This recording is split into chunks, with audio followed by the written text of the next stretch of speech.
I want to bring Una Butler on air because Una Butler, the Cork mother, lost her own two beautiful little darling girls, Zoe, who was age 6 at the time, and Ella, who was age 2, when her husband John committed filicide, which is the murder of the two little girls and his own suicide. And I remember reading interviews and chatting with Una in the past where she was saying that every day is waking to a nightmare.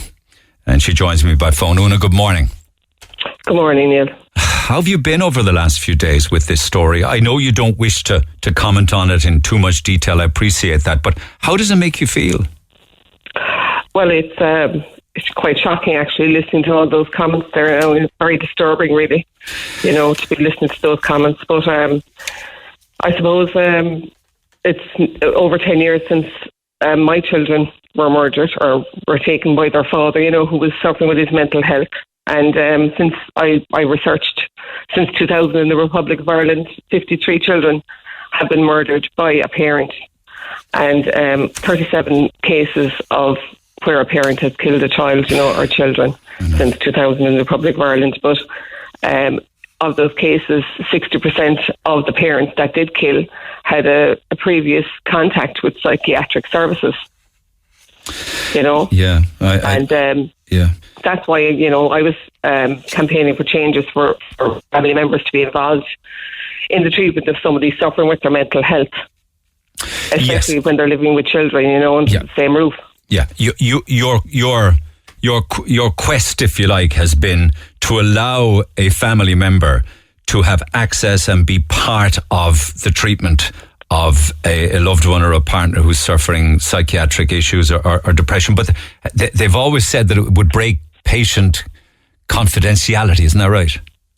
But that's the thing, patient confidentiality doesn't have to be broken by including a family member, by including a partner in the treatment. The medical professionals can gain a greater insight into the behaviours of the patient and not depend solely on what the person that's suffering with their mental health is telling the medical professionals. The medical professionals, in turn, do not have to disclose any information to that partner unless they like it's medical counsel. They know that they can break confidentiality if they feel that there's a harm to that person or others. But everybody is to gain. The patient themselves, like any person in their right frame of mind, isn't going to do that. Yeah, I mean, in your case, yeah, go ahead. Sorry. For a mother or father, I researched where a mother or father had killed a child, just to see, and there wasn't any official statistics at the time. And any parent wants the best for their children. And unfortunately, my husband killed my two children, but I believe that had I been included in his treatment, the medical professionals would have gained a greater insight into his behaviours. Thus, in turn, he might have been treated differently. Yeah. You were aware, though, at the time that John was in treatment, were you? I was aware, yeah, but he had been discharged in August of that year, in 2010. But, I suppose there was a review carried out, I suppose, with the difference with the Morley case is that there's a response, the government have responded and saying they're going to look at legislation, which is a very positive thing at this moment in time. But I was banging on doors for a long time before I even had an in-depth investigation into my husband's treatment, and I only received that 5 years after it happened. There hadn't been any investigation at the time. Did they say that in August of 2010, when he was discharged, that he was making a very strong recovery, was it? Well, the thing was, I did ask the question.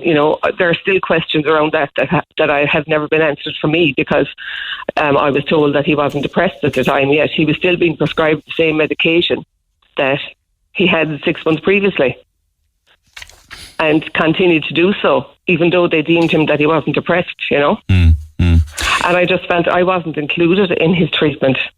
If I had been included, I think it should be made mandatory for a person to be involved in the treatment.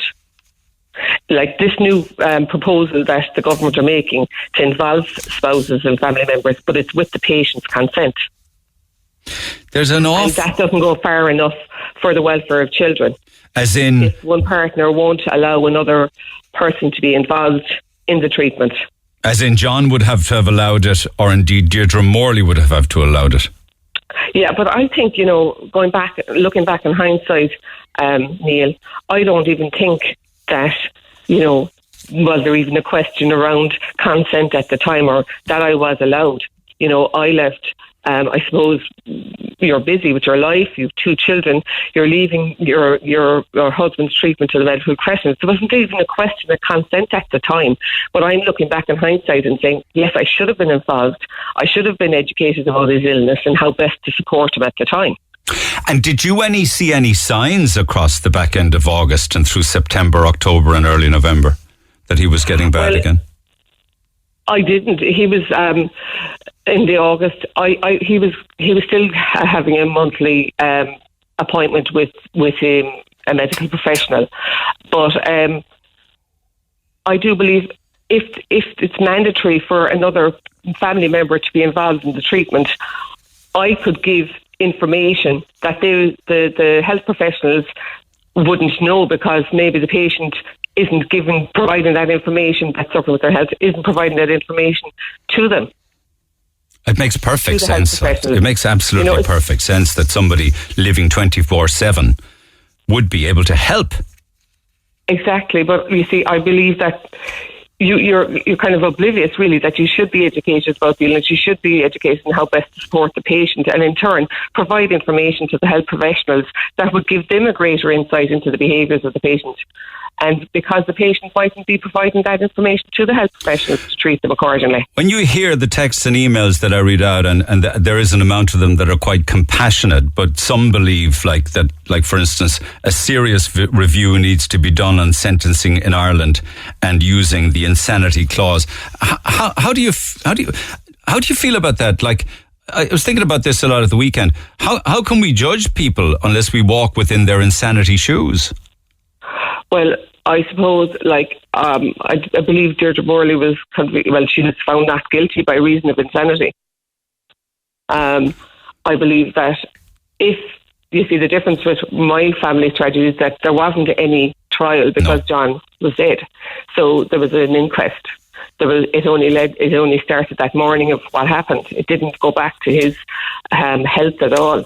There was nothing looked into. That's why I was banging on doors for years to even get any decent investigation. 5 years it took.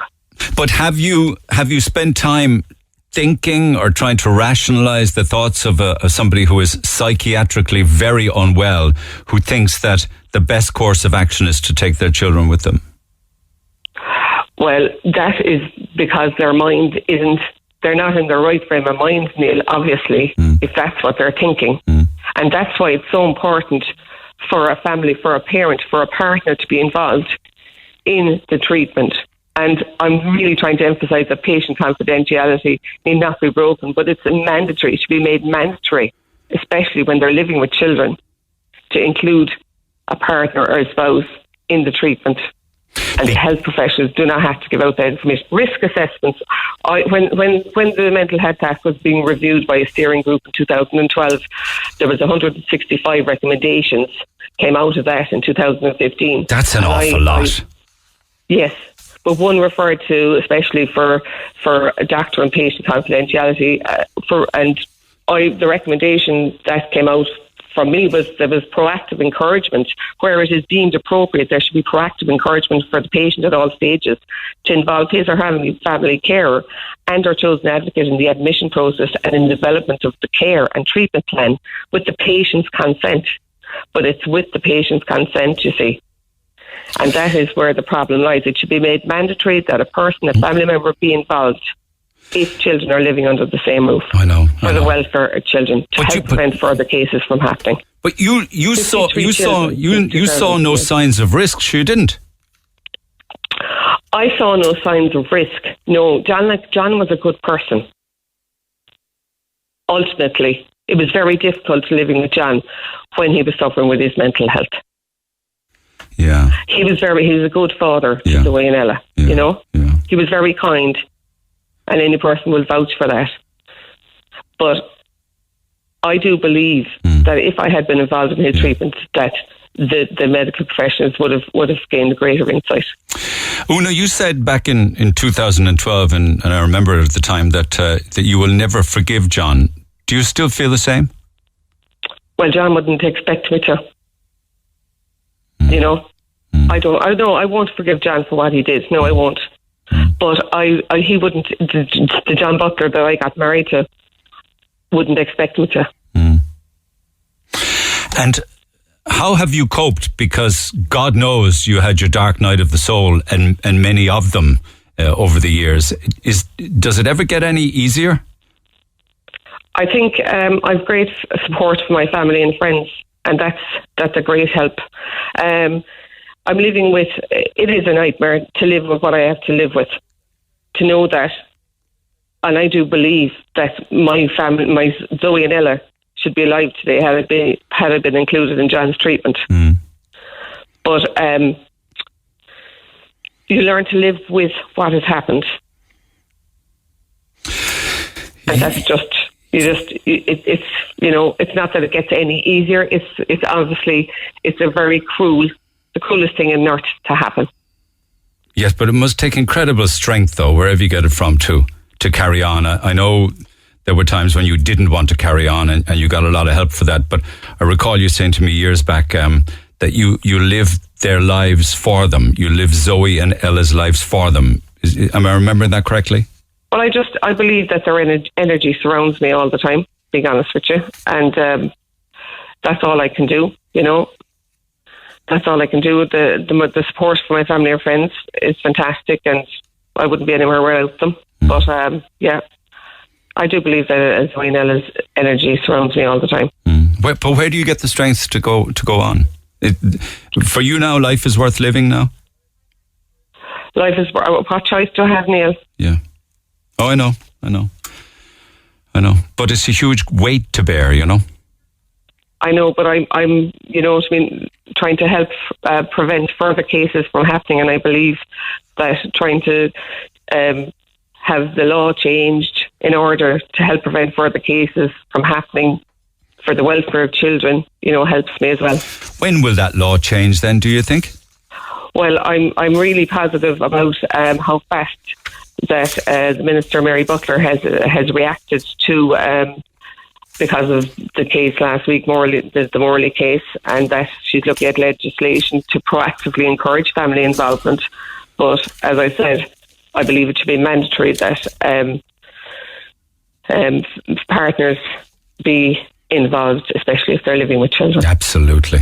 Living with children, yes, but living with the person suffering 24/7. Yes, absolutely, exactly, 100%. Listen, Una, thank you so much for taking the call this morning. I appreciate it as always. Look after yourself. Okay. Cheers you. For now. Take Una care. Butler down in Ballycotton.